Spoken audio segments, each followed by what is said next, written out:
This is going to be one of those how-to episodes. We're specifically going to be talking about marketing today.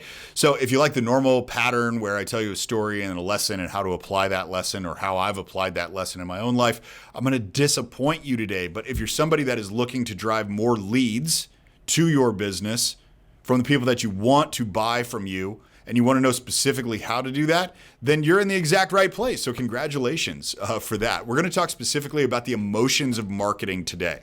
And this is something that once I unlocked, it kind of broke down all these different barriers that I was trying to get through to drive more leads into my business. And what I'm going to share with you guys today is stuff that I've used to drive thousands and thousands of leads on a monthly basis into my business, which has the added benefit of me getting to pick and choose who I'm going to actually work with rather than taking whoever shows up on my door, which is what I really had to do when I had a word of mouth referral strategy, which I use in quotes because it wasn't really a strategy. I didn't really have like I was going to talk to these people at this time and this was the medium I was going to do it.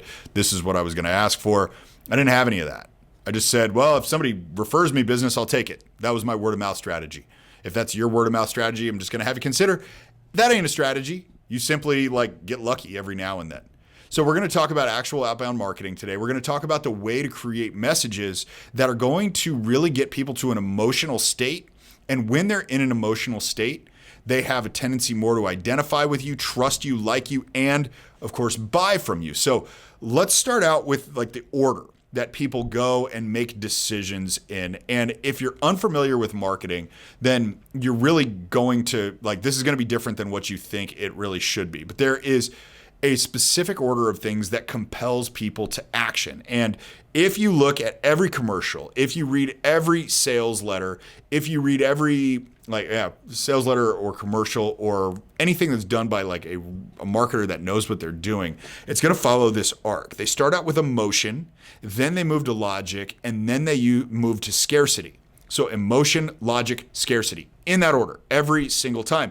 Because we figured out over the course of human history that is exactly what compels humans to action. There's going to be a majority of the people that are moved by emotion, and that's all they need. And they say, okay, cool, you got me. I'm buying, I'm in. There are going to be some people, granted a much smaller subset of them, that are going to want to see logic to back up what they felt, but they won't care about the logic unless they felt something at the beginning. And then we've got our smallest contingent of buyers who are going to have felt something. They're going to see the logic and they're going to say, oh, that makes sense. They're only going to buy because of scarcity, meaning that there's not so much availability of whatever it is that you're marketing, which is what you're selling. Now, most of the time, people want to get to the logic first when they have a good product and they think that the prospect buys rationally. But if that were true, then everybody would be driving Hondas and Toyotas and nobody would be buying Ferraris or wanting Ferraris even.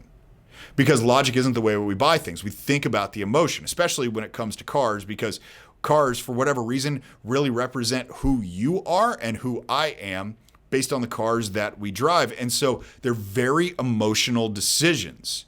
Few people buy cars based off of logic, but even inside of that, there's still emotional attachment to, let's say, the color.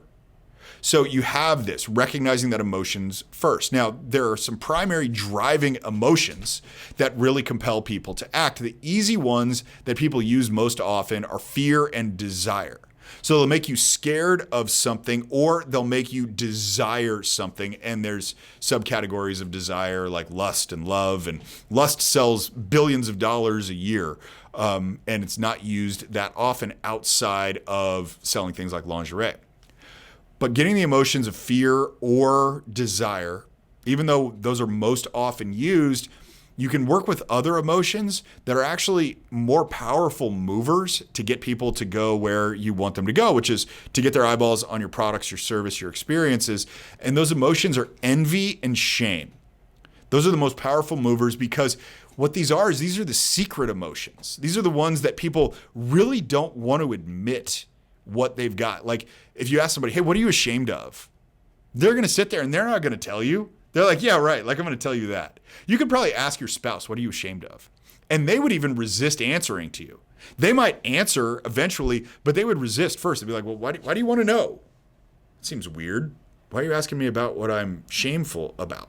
These are secret emotions. Envy. Things like envy is like a totally secret emotion because what it does is it pulls out your jealousy of other people. So you may see somebody in your town that you don't believe is as smart as you don't believe is as motivated as you, but somehow they figured out something that you didn't.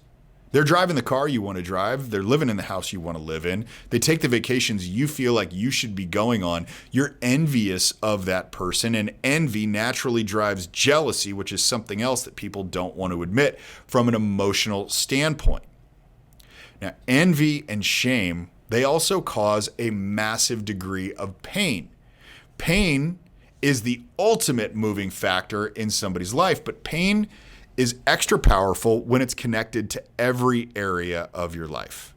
So no matter what problem you're solving, because every business solves a problem, you're going to get more traction out of that by connecting the pain that you're solving to every other pain in their life. So let's give you an example of this. Like, let's say that you solve a business problem. You get people more leads and more sales. It's one of the things that I help people do, which naturally means that your prospect doesn't have that now. If you're selling more leads and more sales, the only people that are really going to listen to you are people who don't have what? Enough leads or enough sales. So let's take this prospect that we've got in our minds for the person that doesn't have enough leads and enough sales. And let's think about what's likely happening in their life as a whole, rather than just this one-dimensional little problem of I've got no leads and I've got no sales that are coming in here. Well, the most logical story that that person and that prospect's going to have in their mind, driven by the way that we talk in society today and what we prize, is they're going to think that what I've got to do is grind harder. I'm just not working hard enough to get the leads that I want and get the sales that I want. And so they're going to stay late. They may work the weekends. What's going to happen if they do that? Well, they're going to miss their kids' baseball game one week, and then they're going to miss a date night the next week, which means that their family is going to be pissed off at them because there isn't a connection between I'm trying to earn for this family and we just want you here. There's a great degree of pain caused by that. And so you get in another fight with your wife. She storms off because you've been working late, and you stay up late in your kitchen, lights are down, alone, drinking too much. And while you're doing that, you're wondering, like, what the hell am I doing all of this for? And you start to question your motivations for even getting into business in the first place, or why you're trying to solve this problem so hard for the people who seem to be ungrateful for you solving the problem. And as you do that, you finally get off to bed, but it's late and you don't wake up to go to the gym. And one day turns into 3, turns into 10, turns into 4 weeks, and you start to get fat. And when you're fat, your self-confidence goes down, which means that your ability to sell goes down. There's a direct correlation between fitness and closing ratio. It's crazy to watch it. But this is the problems that experience in the life of a prospect who doesn't have enough leads and doesn't have enough sales. There's no such thing as a one-dimensional problem. There's always a 4-dimensional problem because pain in one area of your life creates pain in other areas of your life. Most often, the prospects aren't going to be able to make this connection themselves. They're going to view them as compartmentalized. I've got work problems and I've got home problems. But home problems create work problems, and work problems create home problems. And so if you've got the connection between those two things, now you're speaking the prospect's language. You've tapped into their emotions. You've uncovered what their pain is. And now you get to kiss the boo-boo and make it better. You get to solve the problem. If you can tell that story about your prospects, like if you can tell a similar story like I just told you about your prospects, about the guy that didn't have enough leads or enough sales, how he grinded harder, he missed games from his kids, he missed date night with his wife, family got pissed, wife and him argued, he stayed up late drinking, wondering why am I doing this, then didn't get up to go to the gym and got fat. It's basically ruining his life that he has this problem. Now you tell that story in an empathetic way. That's the only way that this really works. But if you can tell that story about your prospects in a language they understand and the stuff that they don't want to tell anybody about, then you got them every single time. And then once they get to the logic, it simply backs up the emotional decision that they've already made to buy the product. So this was a step-by-step guide for understanding how to play into emotions when it relates to your marketing. It's a very, very powerful mover. Don't talk about your product. Don't talk about your like benefits and features. Talk about the pain. Fall in love with your prospect more than you love your product. Figure out everything that's going on in their lives, and I promise you, you're going to increase leads, and the leads are going to be more likely to buy when you do. And while we're on the subject of emotions, it would really hurt my feelings if you didn't subscribe to this channel and, of course, like this video. I publish a lot of new content. A lot of it is specifically on business, just like this one. I don't want you to miss any of it, so subscribe and hit the bell icon. Thanks for watching this video, guys. I'll see you on the next one.